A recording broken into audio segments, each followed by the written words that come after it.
Monsoon सत्र के बीच गृह मंत्री अमित शाह ने सदन के पटल पर बेहद अहम बिल रखा तो पूरे विपक्ष की नजरें उस पर टिक गई।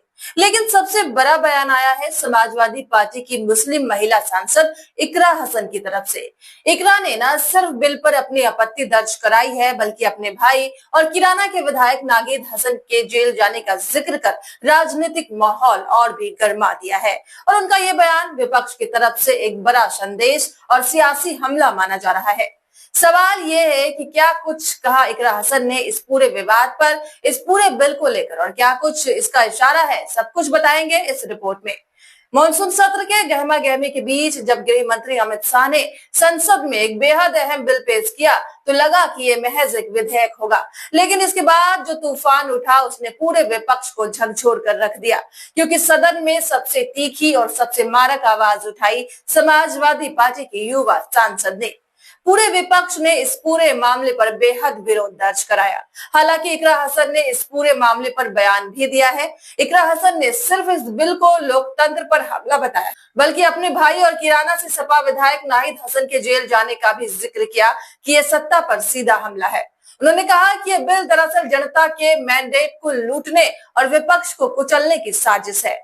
इकरा का आरोप था कि बीजेपी लगातार झूठे आरोप लगाकर नेताओं को जेल में डाल रही है ताकि उनके राजनीतिक करियर को बदनाम किया जा सके, जनता के चुने हुए प्रतिनिधियों को कमजोर किया जा सके।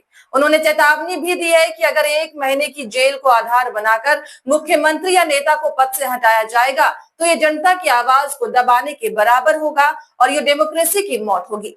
इकरा ने बिल पर अपनी प्रतिक्रिया देते हुए कहा कि विधायक चोरी होते हैं, सरकार चोरी की जाती है और अब इस बिल के जरिए जनता के भरोसे को भी चोरी करने की तैयारी है।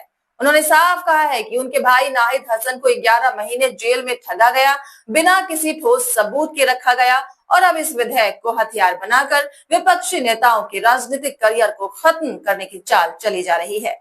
यही नहीं, इकरा हसन ने सत्ता पर चरित्र हनन का भी आरोप लगाते हुए कहा कि झूठे मुकदमे बनाकर विपक्ष की छवि धूमिल की जाती है और अब कानून के जरिए लोकतंत्र को हाईजैक करने का प्रयास भी किया जा रहा है।